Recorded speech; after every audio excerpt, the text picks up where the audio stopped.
Password is kitten. Consider this for a moment. There have been 5 mass extinction events in the history of the Earth. 5. The last one eradicated the dinosaurs, clearing the way for humanity's ascendance to global domination at the top of the food chain. However, in our naivety as young inheritors of this Earth, we have given little thought to the reality of our precarious place on it. Fortunately, unlike the dinosaurs, we are on the cusp of incredible scientific breakthroughs as we edge ever further into our solar system and the universe. Though our space programs are still in their infancy, they promise to unlock great potential, and they are the key for the continued survival of the human species. We will briefly consider the striking accomplishments of the space program so far. Then we will look at what is at stake for humanity and consider some of the perils involved in not hedging toward a future in space. Lastly, we will hear some common objections and consider worthwhile responses. By the end of this discussion, I believe you will agree with me. The time for a concerted push into space is now. Consider the benefits of the space program so far. The staggering list of technological achievements as a direct result of the U.S. space program alone is astounding. Satellite communication and GPS technology, MRI technology, advances in meteorological and weather detection, smoke detectors, and even cordless drills. In a recent book published regarding the International Space Station published by NASA, titled Benefits for Humanity, it was stated that soon medical technology stemming from space station robotics will enter clinical trials for use in early diagnosis and treatment of breast cancer by providing increased access, precision, and dexterity, resulting in highly accurate and minimally invasive procedures. Another great benefit is the development of international relations, cooperation, and diplomatic opportunities among nations. As quoted from the online journal Opposing Views in Context in 2009, even the 2 original space powers, the US and Russia, are engaged in international cooperation to further space goals. And we can't forget the shared purpose for the future provided through international cooperation. Consider the International Space Exploration Coordination Group, ISECG, a group of space agencies from around the world working together for a common purpose. Lastly, consider humanity's need for advancement as a species. Abraham Maslow, renowned psychologist, created a theory of the hierarchy of needs, self-actualization being the highest need a human seeks to attain. Similarly, as a species, we have a need for exploration that has been an essential characteristic of the human condition, and space is the last great unexplored frontier. These are great benefits, but there are many more pressing reasons for space program development.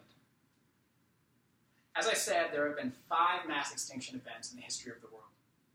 The last one, believed to be caused by a comet, wiped dinosaurs off the Earth, and there is no reason to think this could not happen again.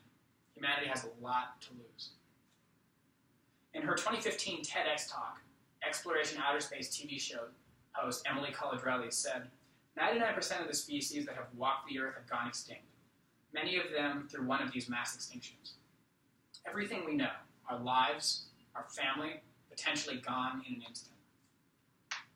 Comets hitting the Earth are one danger, but they are not the only potential threat to humanity. In an interview with The Telegraph, renowned physicist Stephen Hawking was quoted as saying, "I don't think the human race will survive the next 1,000 years unless we spread into space. There are too many accidents that can befall life on a single planet."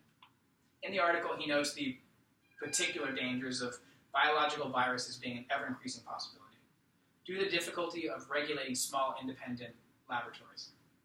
Adding to these serious issues, the ever-increasing reality of rising populations and overcrowding in many places. Now let's identify some common objections to space exploration and consider some responses to them. It's often said that the expense of the space program is too high. NASA reportedly spent $19 billion last year on space research. The reality is that $19 billion is a 0.5% of the US national budget, 0.5%, which is over $3 trillion. Furthermore, growing interest by the private sector continues to infuse space with private capital.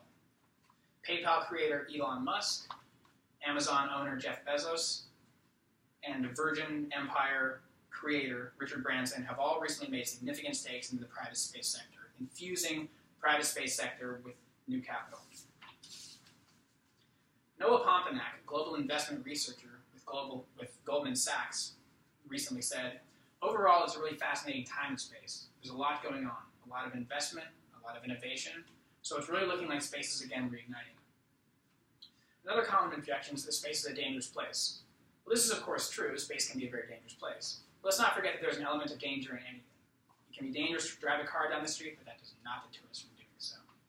Furthermore, astronauts are likely the first to accept the risk of space exploration. It is increasingly clear that we have arrived at a unique intersection in our history. As a species, we can rediscover the history of our planet, as well as determine our future. We can continue to grow, leaving the planet like birds leave a nest, or we can stagnate and resign ourselves to our place on the Earth, taking our chances with the global catastrophes that perpetually loom. I am uplifted by the great accomplishments of our past, as well as the indelible character of our will. Furthermore, I am hopeful for the possibilities for humankind. Our need to grow, develop, and explore defines who we are. What we do to realize our goals is the measure of what we can do. Join me in supporting space policy at the international, national, and even local levels. Learn more about space-based research and get involved. What is critical at this point is the support and involvement of the public, people like you and me, who dare to make science fiction a reality. Your voice counts, and you can make the difference.